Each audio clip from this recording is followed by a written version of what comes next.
piercing the veil through the Hall of Mirrors. We're going through the book of The Initiates of the Flame by Manly P. Hall. This is part 3, and I'm starting from chapter 2, The Sacred City of Shambhala.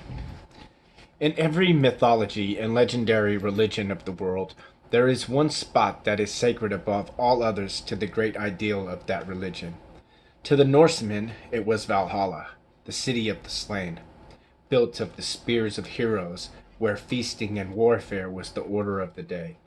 Here the heroes fought all day and reveled by night. Every day they killed the wild boar and feasted upon it, and the next day it came to life again. In the Northland, they tell that Valhalla was high on the top of the mountains, and that it was connected to the earth below by Bifrost, the Rainbow Bridge. That up and down this bridge the gods came, and Odin, the Allfather, came down from Asgard, the city of the gods, and worked and labored with mankind. Among the Greeks, Mount Olympus was held sacred, and here the gods are said to have lived high on the top of a mountain. The Knights of the Grail are said to have had their castle among the crags and peaks of northern Spain on Mount Salvar. In every religion of the world, there's a sacred spot. Muru of the Oriental, and Mount Moriah, and Mount Sinai, upon which the tablets of the law were given to man. All those are symbols of one universal ideal. And as each of these religions claimed among the clouds a castle and a home, so it is said that all the religions of the world have their headquarters in Shambhala, the sacred city in the Gobi Desert of Mongolia, a high place upon the polar mountain of the world. Among the Oriental peoples, there are wonderful legends of this sacred city, where it is said the Great White Lodge or Brotherhood meets to carry on the governing of the world affairs. As the Aesir of Scandinavia were 12 in number, as Olympus had 12 gods, so the Great White Brotherhood is said to have 12 members, which meet in Shambhala and direct the affairs of men. It is said that this center of universal religion descended upon the earth when the polar cap, which was the first part of the earth to crystallize, became solid enough to support life.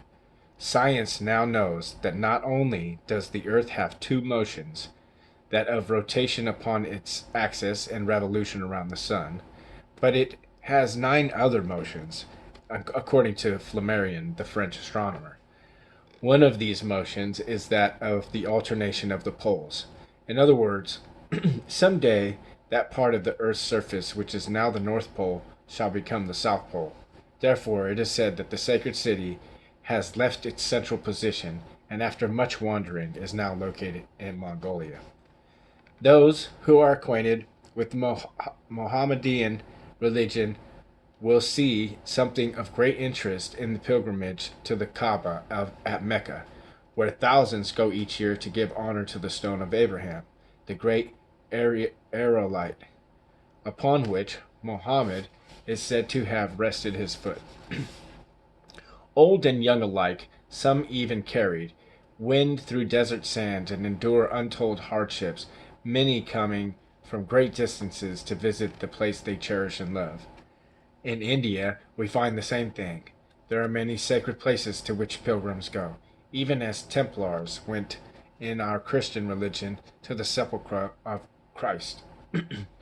Few see in this anything more than an outward symbol, but the true student recognizes the great esoteric truth contained therein.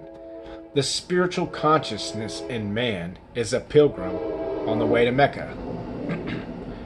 As this consciousness passes upward through the centers and nerves of the body, it is like the pilgrim climbing the heights of Sinai, or the Knights of the Grail returning to Mount Salvar. When the spinal fire of man starts upward in its wanderings, it stops at many shrines and visits many holy places, for like the Masonic brother and his Jacob's ladder, the way that leads to heaven is upward and inward. The spinal fire goes through the centers or seed ground for many great principles, and worship and worships at the shrine of many divine essences within itself. But it is eternally going upward, and finally it reaches the great desert. Only after pain and suffering and long labor does it cross the waste of sand. This is the Gethsemane of the higher man. But finally he crosses the sacred desert, and before him, in the heart of the lotus, rises the golden city Shambhala. In the spreading of the bone between the eyes, called the frontal sinus, is the seat of the divine in man. There, in a peculiar gaseous material, floats, or rather exists, or is the fine essence which we know as the spirit. This is the lost city in the sacred desert, connected to the lower world by the rainbow bridge, or the silver cord. And it is to this point in himself that the student is striving to rise. This is the sacred pilgrimage of the soul, in which the individual leaves the lower man and the world below and climbs upward into the higher man, or higher world, the brain. This is the great pilgrimage to Shambhala, and as the great city is the center for the direction of our earth, so the corresponding great city in man is the corner for his governmental system.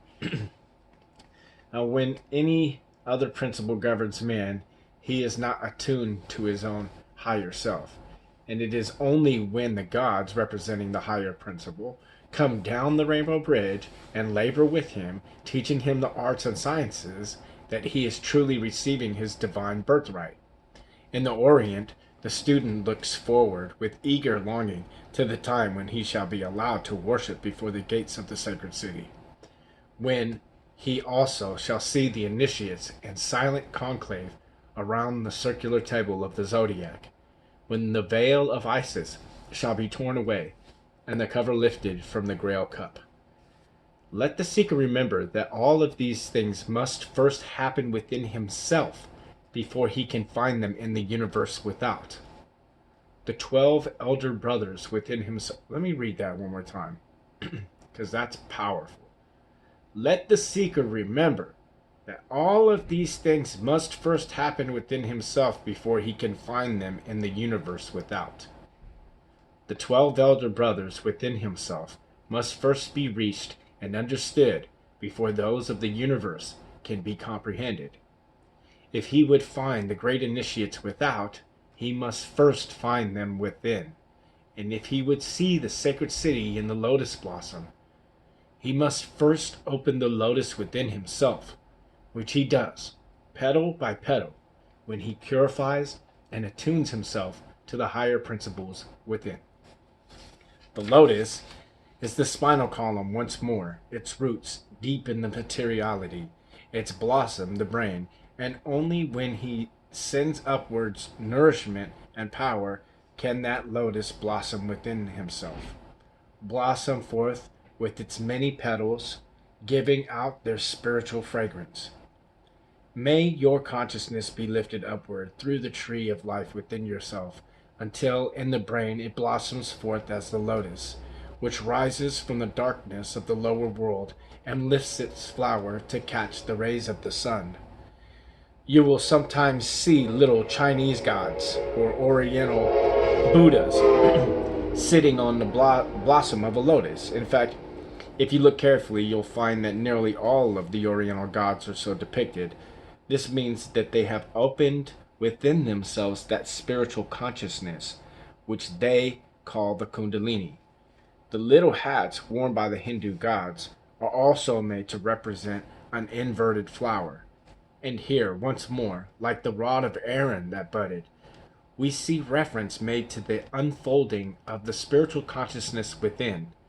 When the lotus blossom has reached maturity, it drops its seed, and from this seed, new plants are produced. Excuse me. Similarly, within the spiritual consciousness, when the soul plant is finished, its principles are released, and seed are released as seed. Let me read that again. Similarly, within the spiritual consciousness, when the soul plant is finished, its principles are released as seed and drop back into the sea of the Spirit. The buds of the rod of Aaron are the 7 centers within yourself, which when you develop their spiritual powers shine out as the centers of fire within your own being. The ancients have used flowers to symbolize these spinal centers, which when they shine out show that the dead stick cut from the tree of life has budded, or that the disciple has vivified the vortices of the creative energy, the chakras along the spine. In the Western world, the lotus has been changed to the rose of the Rosicrucian, the rose of the Masonic degrees, and also those of the Order of the Garter in England. All stand for the same thing, the awakening of the consciousness and the unfolding into full bloom of the soul qualities of man. When man opens this bud within himself, he finds, like the gold pollen in a flower, this wonderful spiritual city, Shambhala, in the heart of the 1,000-petaled lotus. When this pilgrimage of this spiritual fire is accomplished, man is liberated from the top of the mountain as in the ascension of Christ. It is then that the spiritual man, freed by his pilgrimage from the wheel of bondage, rises upward from the midst of his disciples, the convolutions of the brain, with that great cry of the initiate which has sounded through the mystery schools for ages, when the purified student goes onward and upward to become a pillar in the temple of his God.